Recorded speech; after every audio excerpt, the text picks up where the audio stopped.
میرے نبی پاک صلی اللہ علیہ وسلم کی حدیث صحیح مسلم میں حضرت صہیب ابن سنان رومی رضی اللہ تعالیٰ عنہ سے مروی ہے، میرے حبیب فرماتے ہیں مومن تو ہر حال میں نفع میں ہی رہتا ہے، خیر پہ ہی رہتا ہے۔ حضور کس طرح فرمایا نعمت ملے تو شکر کر کے نفع حاصل کر لیتا ہے اور مصیبت آئے تو صبر کر کے نفع حاصل کر لیتا ہے۔ مومن ہر حال میں، بولیے کس جگہ پہ رہتا ہے؟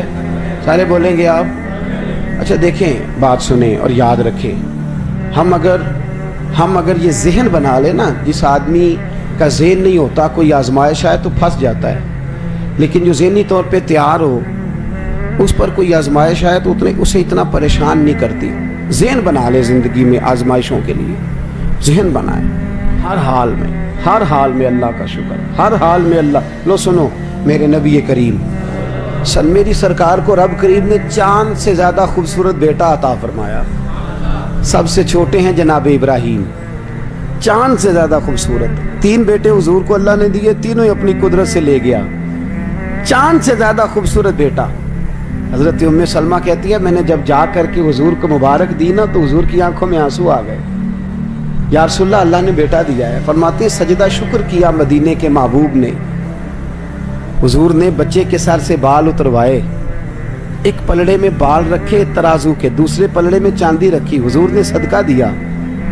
پھر فرمایا 2 بکرے لاؤ، قد بڑا ہو، وجود موٹا ہو، آنکھیں پیاری ہو، ذرا سونے سونے بکرے دیکھ کے لاؤ۔ 2 بکرے لائے، حضور نے ذبح کیا، صحابہ میں بانٹا، غریبوں کو کھلایا، خوشیاں منائیں۔ 18 مہینے گزرے، پھر پیغام آیا۔ عبد الرحمن ابن عوف حدیث کے راوی ہیں، فرماتے ہیں بیٹھا تھا، پیغام آیا حضور صاحبزادے بیمار ہیں۔ میرے حبیب پاک صلی اللہ علیہ وسلم گھر گئے، خوشی پر بھی حضور کا عالم کیا ہے، اب غم آیا ہے، بہار ہو کہ خزاں لا الہ الا اللہ۔ حضور گھر گئے، جس گھر میں بچہ تھا اس بچے کو گود میں لیا، چاند سے زیادہ بیٹا، روشن ہے، پیشانی نور چمک رہا ہے، آنکھوں سے خوبصورتی یہاں ہے۔ حضور کی گود میں صاحبزادے کی سانس کو کھڑنے لگی، جان نکلنے لگی۔ او عزیزو، یہاں کوئی آ کے پیغام دے دے کہ بچہ 4 پائی سے گر گیا ہے تو لوگ جمعہ چھوڑ دیں گے۔ میرے حبیب پاک کی گود مبارک میں بچہ، سانس اکھڑنے لگی، روح پرواز ہونے لگی۔ حضور نے سینے سے لگایا تو جان ان کی نکل گئی، آنکھوں سے آنسوؤں کی لڑی بہہ نکلی۔ عبد الرحمن کہنے لگے محبوبہ رو رہے ہو؟ فرمایا یہ آنسو شکوے کے نہیں ہیں،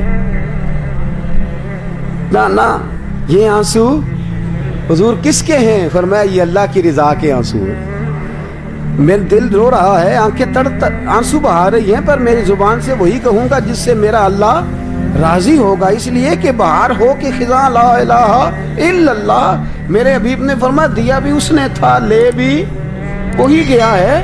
حضرت آسیہ بڑی اعلیٰ چیزیں چھوڑ کے آئیں تو فرعون سمجھانے گیا، کہنے لگا بی بی تو کس چکر میں پڑ گئی ہے، تو اتنے آرام میں تھی، اتنی موج میں تھی، تو آپ فرمانے لگی موج تو آگے میرے اللہ نے میرے لیے تیار کیا۔ الدنیا سجن المومن، یہ تو مومن کے لیے قید ہے دنیا۔ جناب آسیہ سلام اللہ علیہا کو فرعون نے پہلے سمجھایا، پھر ان کی برادری کو، ان کی فیملی کو میکے کے بلا کے پریشر ڈلوایا، لیکن حضرت آسیہ نے کہا بس جو ہو گیا سو، جو بات ہو گئی سو ہو گئی۔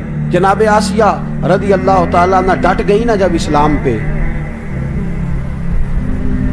جس کے ابرو کے اشارے پر نوکرانیاں سر قربان کر دیتی تھی، وہ نوکرانیاں بالوں سے پکڑ کے کھینچتی ہوئی لائیں باہر، اور وہ فرعون جو کہتا تھا کہ اس کا حکم میرا حکم ہے، اس نے جناب آسیہ کو تھپڑ مارے، بڑے دربار میں عام لوگوں کے سامنے رسوا کیا۔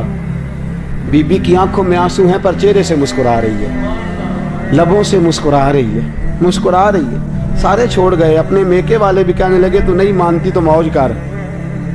میرے عزیز سن اور یاد رکھ، بڑے بڑے کیل ہوتے تھے، میخیں ہوتی تھی لمبی لمبی لوہے کی۔ جناب آسیہ کو دیوار کے ساتھ رکھ کے تو ہاتھوں میں میخیں ٹھونک دی، پیروں میں میخیں ٹھونک دی۔ جناب آسیہ تڑپ رہی ہیں، فرعون نے ان کے وجود پر زخم لگا کے تلوار کے تو نمک اس کے اندر ڈال دیا۔ حضرت موسیٰ رات کو گزرے تو کہنے لگے اماں تیرا کیا حال ہے؟ تو جناب آسیہ کے لفظ ایک بیوی ہو کے عورت ہو کے کہنے لگی موسیٰ مجھے نہ پوچھ، ذرا میرے رب سے پوچھ کے بتا کہ وہ آسیہ سے راضی ہے کہ ناراض ہے، اس سے ذرا پوچھ کے بتا، پوچھ کے اے تن میرا کنگی ہوئے تے میں زلف سجن دی واواں تے پوش میرے دی جتی بن جائے تے میں یار دی قدمی آواں، مارو مارو مینو مار مکاؤ کوئی عذر نہ پیش لے آواں، جے سونا میرے دکھ وچ راضی، جے سونا ہی میرے دکھ وچ راضی تے میں سکھ نو چلے ڈاواں، ہاں یار فریدا جے کتے مل پے سونا اونوں رو رو حال سناواں، جے کتے مل پے سونا اگر کبھی خود ملے، جے کتے مل پے سونا تے اونوں رو رو۔ میرے نبی پاک صلی اللہ علیہ وسلم کی پیاری زوجہ حضرت ختیجہ کا وصال ہونے لگا تو مدینے والے حبیب نے فرمایا ختیجہ جنت میں جائے گی تو میری بیوی کو سلام کہنا۔ ختیجہ کہنے لگی سونیا میں بیوی ہوں، جنت میں کون سی ہے؟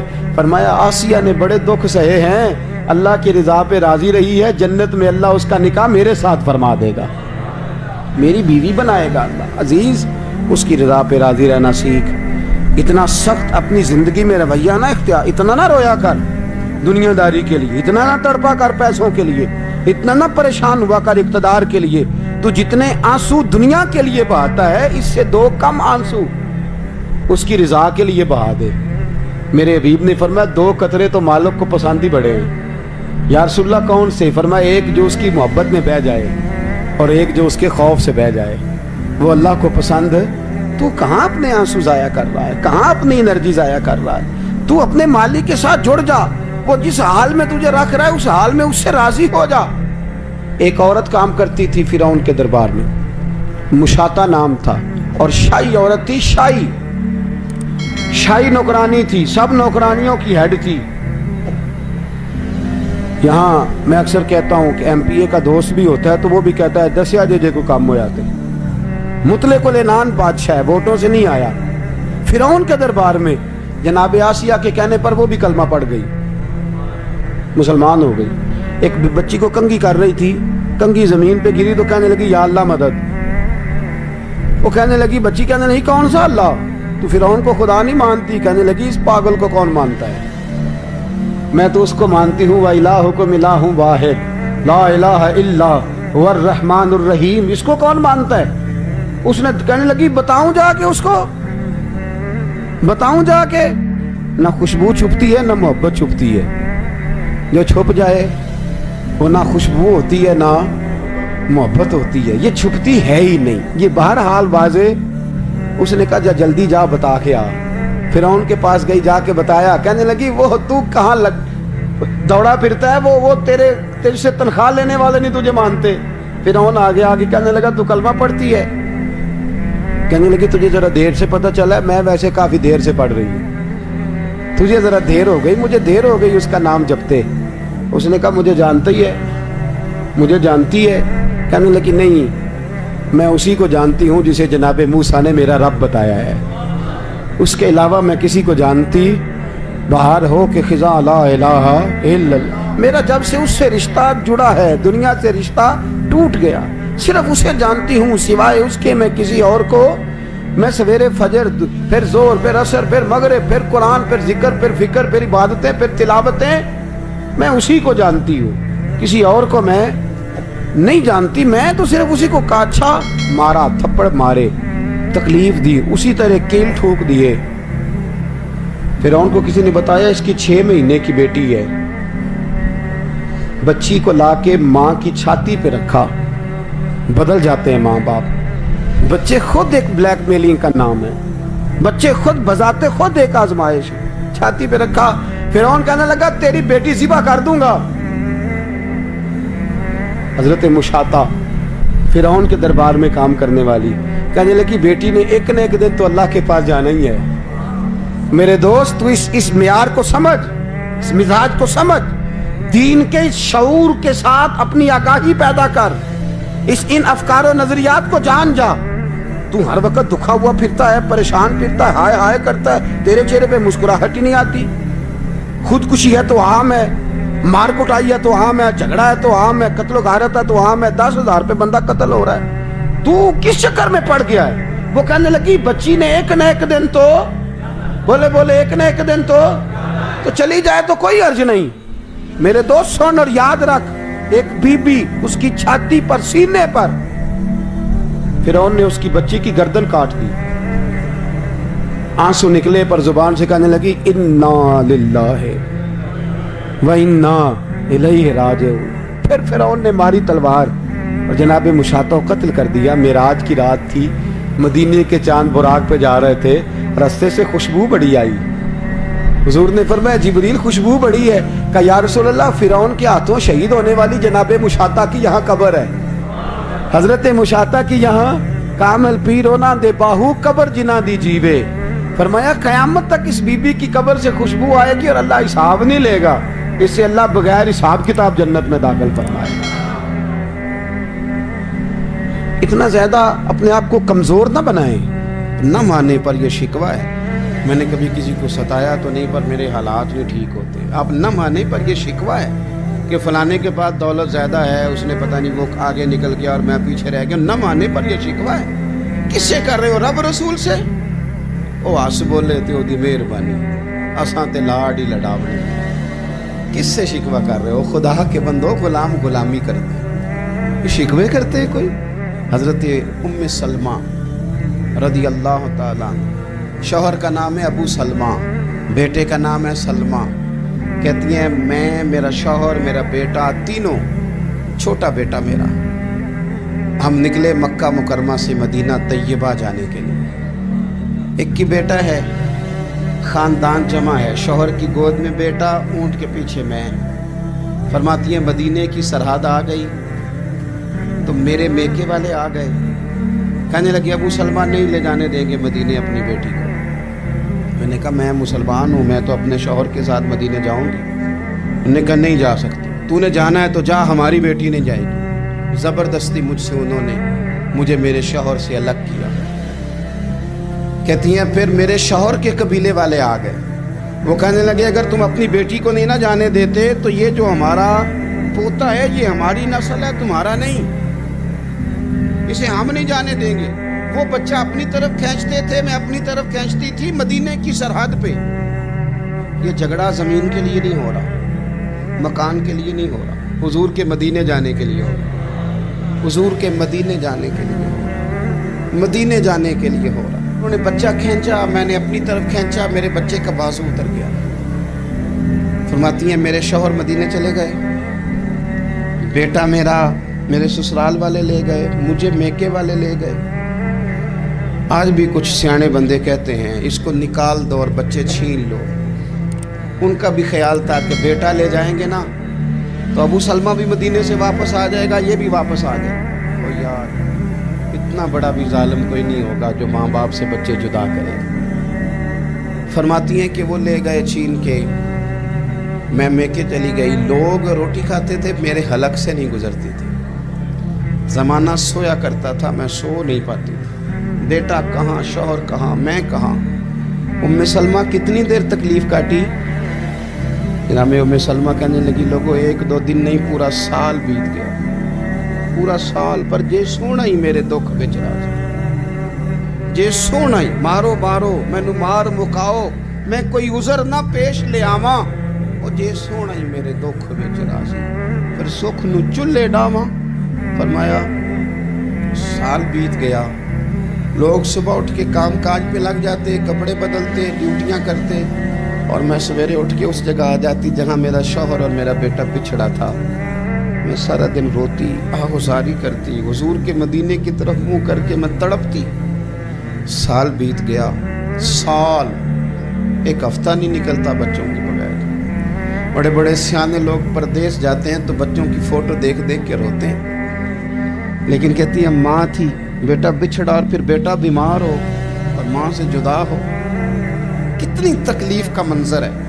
آپ فرماتی ہیں کہ 1 سال بیت گیا اور میں نے کسی کی منت نہیں کی, میں نے کوئی شکوہ نہیں کیا, اس لیے کہ جس حال میں رب و رسول رکھے. یہ حوصلہ, یہ صبر, یہ توانائی. 1 سال کے بعد میرے چچا کا بیٹا میرے پاس سے گزرا, تڑپتے دیکھ کر کہنے لگا میری بہن تو سارا دن روتی رہتی ہے. تو میں نے کہا بھائی تمہیں کیا بتاؤں, اس کا شوہر چلا جائے, بیٹا جدا ہو جائے. وہ کیا کرے گی؟ فرماتے اس نے جا کے میرے باپ سے، اپنے والد سے، میرے خاندان والوں سے کہا اس کی سزا کب ختم ہوگی؟ اس غریبنی کا قصور یہ ہے کہ یہ مدینے والے کا کلمہ پڑھتی ہے، اس کی غلطی یہ ہے کہ یہ مسلمان ہو گئی ہے، دین حق قبول کر لیا، کیوں نہیں تم خیال کرتے؟